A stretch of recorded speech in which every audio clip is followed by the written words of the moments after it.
Assalamualaikum warahmatullahi wabarakatuh. Hai kelas 6 Alexandria yang soleh-soleha. Jumpa lagi dengan Pak Koji. Bagaimana kabar kalian? Tentunya Pak Koji harap kalian tetap dalam keadaan sehat walafiat dan tetap semangat. Jangan lupa pembiasaan baik kalian seperti sholat duha, mengaji qiraati, tahfidz, sarapan, dan tidak lupa juga membantu orang tua. Jangan sampai ditinggalkan ya. Lakukan terus, tetap semangat. Dan jangan lupa selama pandemi dan PSBB kali ini, selain kita berdoa kepada Allah Subhanahu wa taala agar dijauhkan dari segala penyakit, kita juga harus selalu melakukan protokol kesehatan 3M, yaitu memakai masker, mencuci tangan dengan air yang mengalir, dan menjaga jarak ya, agar dihindarkan dari segala penyakit.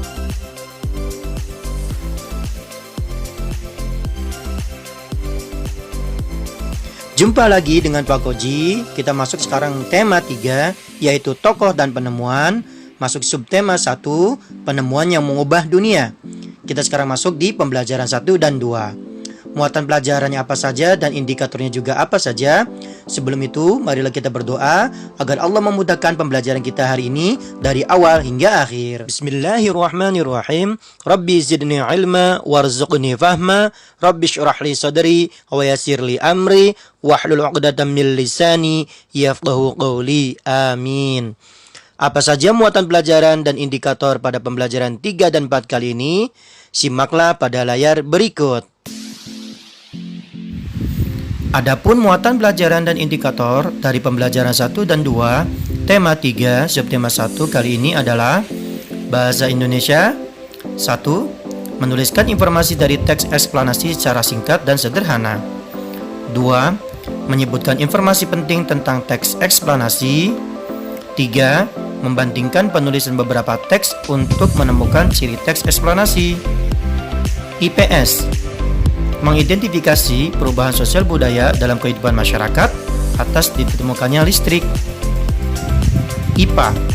Mampu mengidentifikasi komponen-komponen listrik dan fungsinya dalam rangkaian listrik sederhana. PKN. Mampu memberi contoh hak yang berkaitan dengan listrik dalam kehidupan sehari-hari dan menyajikan pengertian contoh dan penyebab timbulnya hak dalam kehidupan sehari-hari dalam bentuk tabel. SBDP. Mengidentifikasi berbagai interval nada.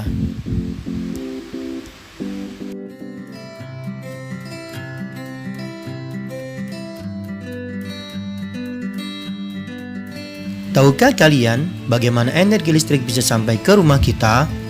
Jalan panjang yang dilalui arus listrik bisa digambarkan sebagai berikut. Pembangkit listrik diteruskan ke jaringan transmisi, diteruskan ke jaringan subtransmisi, lalu diteruskan ke jaringan distribusi atau gardu induk, dan terakhir pemakaian ke rumah-rumah.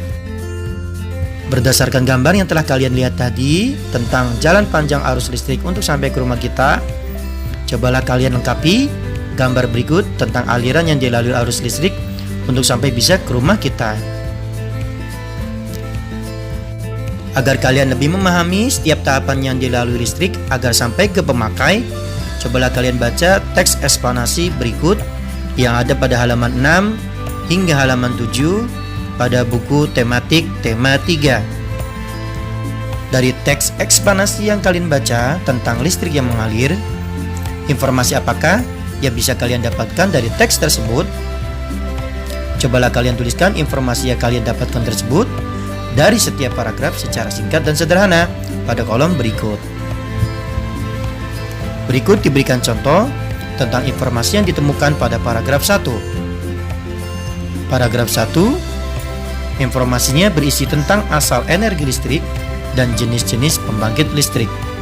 Cobalah kalian lanjutkan informasi yang kalian dapatkan pada paragraf 2, paragraf 3, paragraf 4, dan paragraf 5. Teks yang sudah kalian baca yang berjudul listrik yang mengalir merupakan teks eksplanasi ilmiah. Apa yang membedakan jenis teks eksplanasi dengan teks lainnya? Waktu kalian kelas 5, kalian sudah mempelajari tentang teks eksplanasi atau disebut juga teks penjelasan. Untuk mengingatkan dan memperdalam wawasan kalian tentang teks eksplanasi, Simaklah penjelasan berikut. Teks eksplanasi adalah teks yang menjelaskan tentang proses terjadinya atau terbentuknya suatu fenomena alam atau sosial. Pada teks eksplanasi, sebuah peristiwa timbul karena ada peristiwa lain sebelumnya, dan peristiwa tersebut mengakibatkan peristiwa yang lain lagi sesudahnya. Struktur teksnya adalah pernyataan umum dan urutan alasan logis. Pada teks eksplanasi, terdapat struktur yang tersusun atas 1. Pernyataan umum atau pembukaan, 2. Deret penjelas atau isi, dan 3. Penutup atau interpretasi. Apa saja penjelasan dari pernyataan umum, deret penjelas, dan penutup? Simaklah penjelasannya berikut ini. Bagian yang pertama yaitu 1. Pernyataan umum atau pembukaan. A. Berisi satu pernyataan umum tentang suatu topik yang akan dijelaskan proses keberadaannya, proses terjadinya, proses terbentuknya, dan sebagainya. B. Harus bersifat ringkas, menarik, dan jelas yang mampu membangkitkan minat pembaca untuk membaca secara lebih rinci. Bagian kedua yaitu deret penjelas atau disebut juga isi. A. Berisikan tentang rincian penjelasan proses keberadaan, proses terjadinya sesuatu. B. Dapat menjawab pertanyaan bagaimana yang jawabnya berupa pernyataan. C. Dimungkinkan karena ada proses yang perlu dijelaskan secara bertahap, misalnya pertama, kedua, ketiga, atau pertama berikutnya terakhir. Bagian terakhir yaitu bagian 3, penutup atau interpretasi, yaitu berisikan kesimpulan atau pernyataan tentang topik ataupun proses yang dijelaskan. Adapun ciri-ciri bahasa pada teks eksplanasi adalah sebagai berikut. 1. Fokus pada hal umum, bukan pada manusianya atau tokohnya, misalnya tentang gempa bumi, banjir, hujan, dan udara. 2. Ada penggunaan istilah ilmiah. 3. Menggunakan penghubung waktu atau sebab, misalnya jika, bila, sehingga, sebelum, pertama, dan kemudian. 4. Bahasanya ringkas, menarik, dan jelas. Untuk melatih dan menambah wawasan kalian tentang teks eksplanasi, khususnya tentang ciri bahasa yang digunakan pada teks eksplanasi, cobalah kalian baca teks yang ada pada halaman 14 hingga 15 tematik 6C tentang sang penemu yang mengubah dunia, yaitu seorang penemu listrik arus bolak-balik yang bisa dialirkan dari tempat jauh dan disalurkan pada banyak penggunanya. Bacalah hati-hati agar nanti kalian bisa menguraikan ciri bahasa dari teks eksplanasi. Dari teks tentang Tesla yang penemuannya dapat mengubah dunia, cobalah kalian ingat lagi penjelasan sebelumnya tentang ciri bahasa teks eksplanasi. Dari teks yang kalian baca tersebut, apakah teks tentang Tesla yang penemuannya dapat mengubah dunia termasuk teks eksplanasi berdasarkan ciri bahasanya? Apakah ciri bahasa teks eksplanasi yang pada teks tersebut terpenuhi atau tidak terpenuhi? Cobalah kalian tulis pada kolom berikut ini. Pada kolom tersebut terdapat 4 ciri bahasa teks eksplanasi, yang mana keempatnya harus dipenuhi dari suatu teks eksplanasi. Jika salah satu ciri bahasa tersebut tidak terpenuhi, maka suatu teks tersebut tidak dapat dikatakan teks eksplanasi. Cobalah kalian baca lagi dan teliti kembali teks tentang Tesla yang penemuannya dapat mengubah dunia. Apakah keempat ciri bahasa teks eksplanasi tersebut terpenuhi dari teks tersebut ataukah tidak? Berikut diberikan jawaban tentang ciri bahasa yang pertama, yaitu fokus pada hal umum generik, bukan pada manusia atau tokoh, dari teks tentang Tesla. Dari teks tentang Tesla dapat dikatakan bahwa teks tersebut tidak memenuhi syarat atau ciri bahasa teks eksplanasi yang pertama. Mengapa? Karena teks tersebut lebih banyak membicarakan tentang pribadi Tesla, bukan pada penemuannya, yaitu tentang arus bolak-balik atau bukan pada fenomena alam ataupun sosial. Sehingga dikatakan ciri bahasa yang pertama yaitu fokus pada hal umum atau generik, bukan pada manusia atau tokoh, dari teks tentang Tesla tidak terpenuhi. Coba oleh kalian teliti kembali pada ciri bahasa yang kedua, 3, dan 4.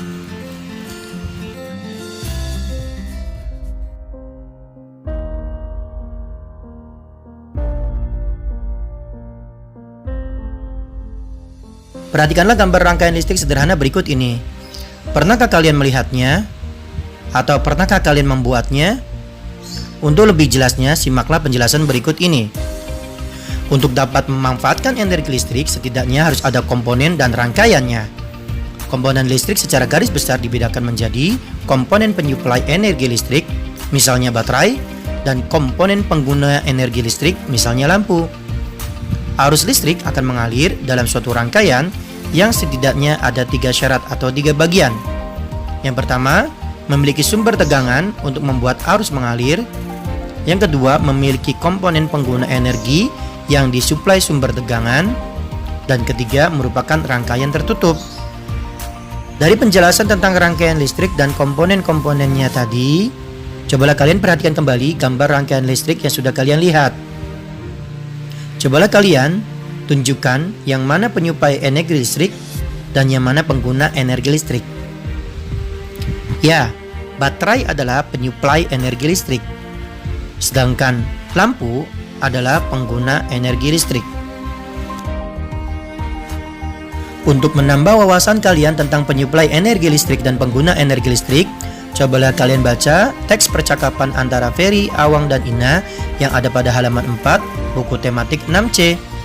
Lalu cobalah kalian pilih dari teks tersebut yang mana penyuplai energi listrik dan yang mana pengguna energi listrik. Dari hasil pemilihan tersebut, cobalah kalian tulis pada kolom berikut ini. Berikut diberikan contoh penyuplai energi listrik yaitu PLN, sedangkan pengguna energi listrik yaitu rice cooker dan lampu. Cobalah kalian teruskan pada kolom berikutnya.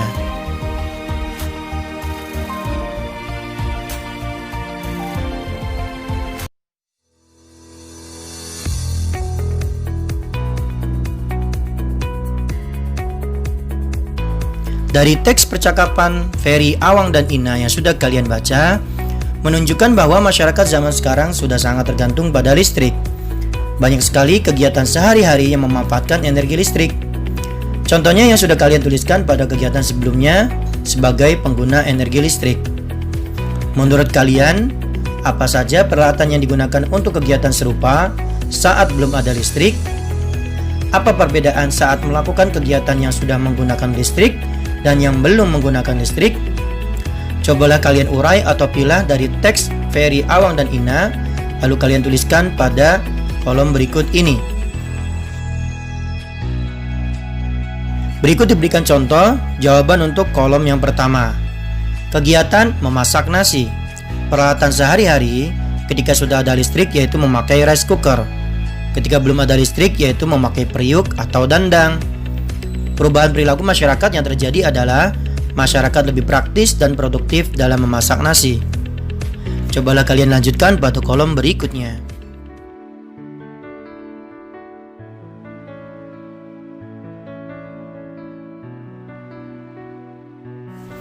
Apakah kalian memanfaatkan energi listrik di rumah? Apakah di kamar kalian ada peralatan yang memanfaatkan energi listrik? Bagaimana cara kalian mendapatkan energi listrik? Apakah dengan membeli token pulsa listrik atau prabayar? Atau melakukan pembayaran setiap bulan atau pasca bayar? Selain listrik, fasilitas apa lagi yang dapat kalian manfaatkan di rumah? Apa yang harus kalian lakukan setelah merasakan manfaatnya? Cobalah kalian isi pada kolom berikut tentang fasilitas yang dimanfaatkan dan hal yang harus dilakukan untuk mendapatkan fasilitas. Berikut diberikan contoh tentang fasilitas yang dimanfaatkan pertama, yaitu air. Fasilitas yang dimanfaatkan air, hal yang harus dilakukan untuk mendapatkan fasilitas air adalah membayar biaya pemakaian bulanan. Cobalah kalian lanjutkan untuk fasilitas-fasilitas yang kalian manfaatkan selanjutnya, lalu kalian tuliskan hal apa saja yang harus dilakukan untuk mendapatkan fasilitas tersebut. Nah, fasilitas-fasilitas yang sudah kalian dapatkan di rumah tadi merupakan hak untuk dimanfaatkan sebaik-baiknya.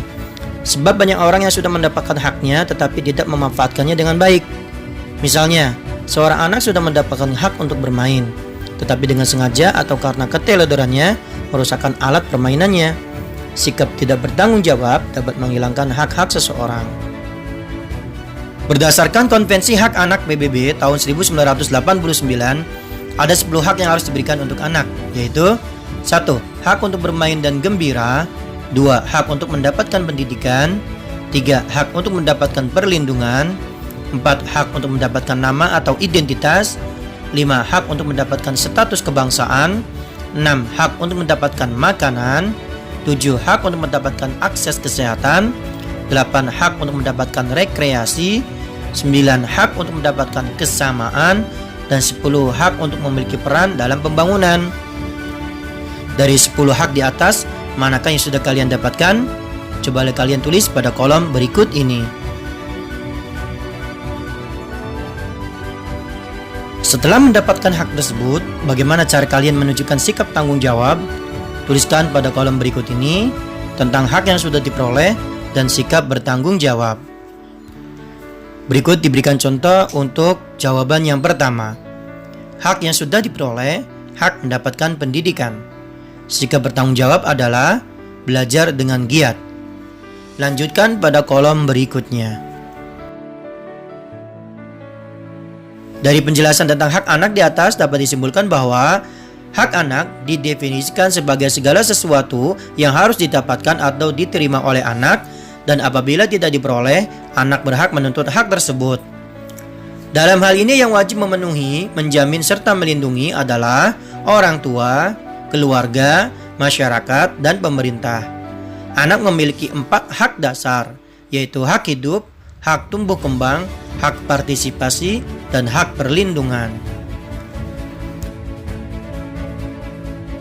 Dari penjelasan tentang pengertian hak anak tersebut, cobalah kalian isi pada kolom berikut ini tentang contoh hak anak dan penyebab timbulnya hak anak. Berikut diberikan contoh salah satunya. Contoh hak anak: mendapatkan makanan. Penyebab timbulnya hak anak adalah lapar dan dahaga. Cobalah kalian lanjutkan pada kolom berikutnya.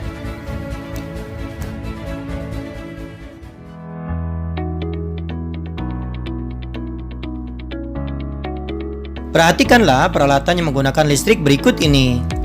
Apakah kalian suka mendengarkan musik dan bernyanyi? Apakah kalian suka mendengarkan musik? Apakah kalian merasa gembira ketika mendengarkan musik kesukaan kalian? Ya, anak berhak untuk bergembira. Bergembira bisa melalui bernyanyi.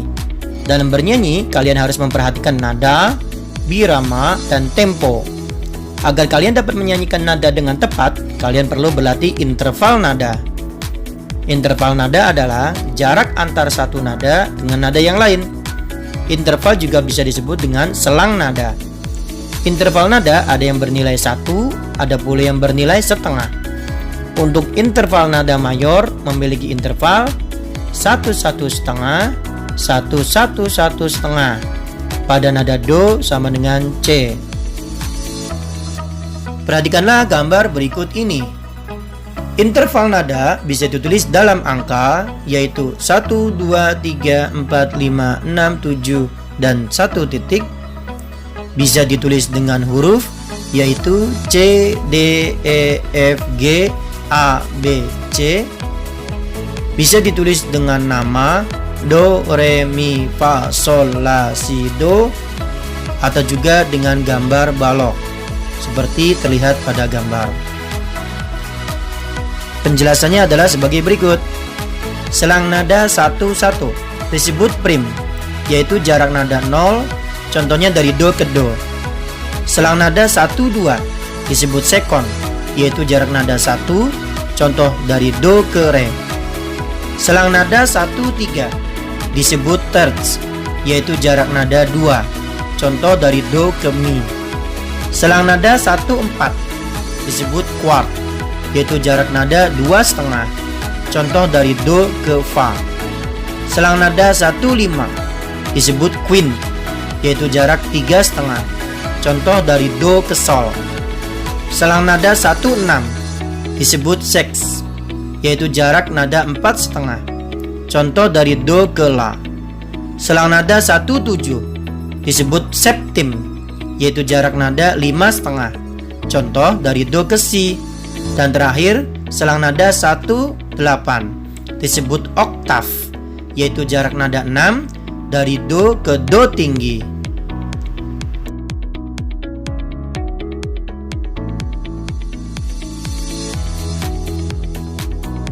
Setelah kalian memahami interval nada, cobalah kalian berlatih membunyikan selang nada atau interval nada di atas.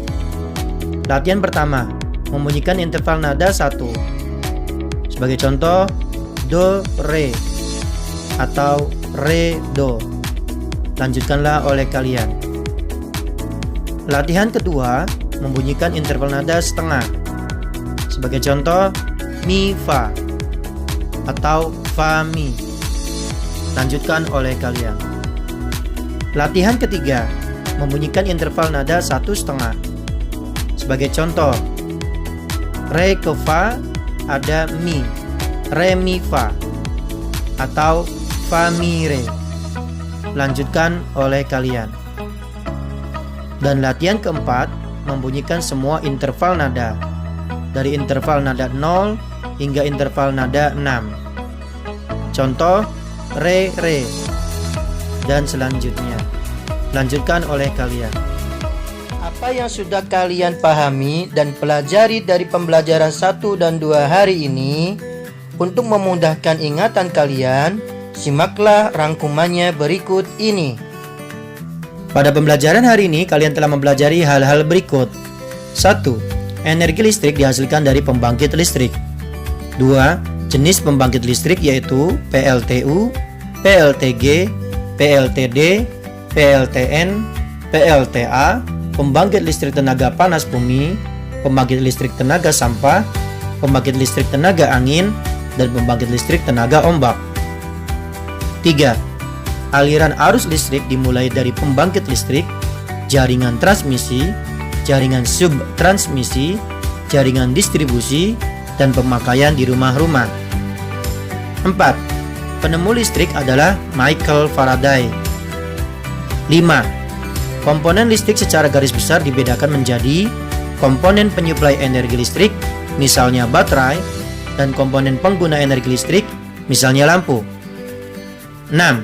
Teks eksplanasi adalah teks yang menjelaskan tentang proses terjadinya atau terbentuknya suatu fenomena alam atau sosial. 7.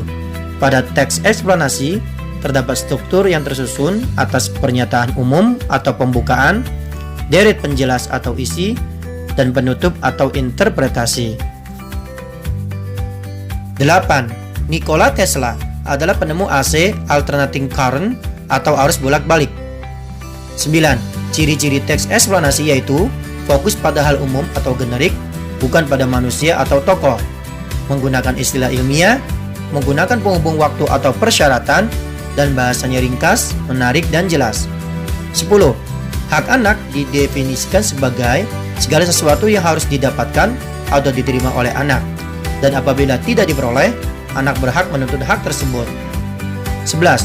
Interval nada adalah jarak antar satu nada dengan nada yang lain. 12. Interval nada ada yang bernilai 1 dan ada pula yang bernilai setengah.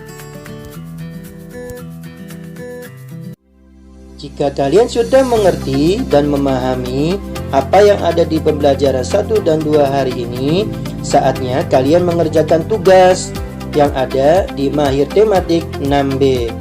Aktivitas apa saja dan halaman berapa saja, simaklah pada layar berikut ini.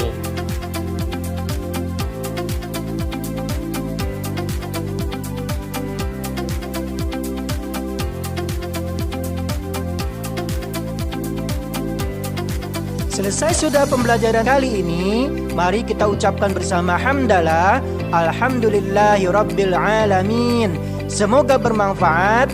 Jangan lupa nantikan pembelajaran selanjutnya, muatan apa saja dan indikatornya apa saja di pembelajaran 5 dan 6. Simaklah pada layar berikut ini.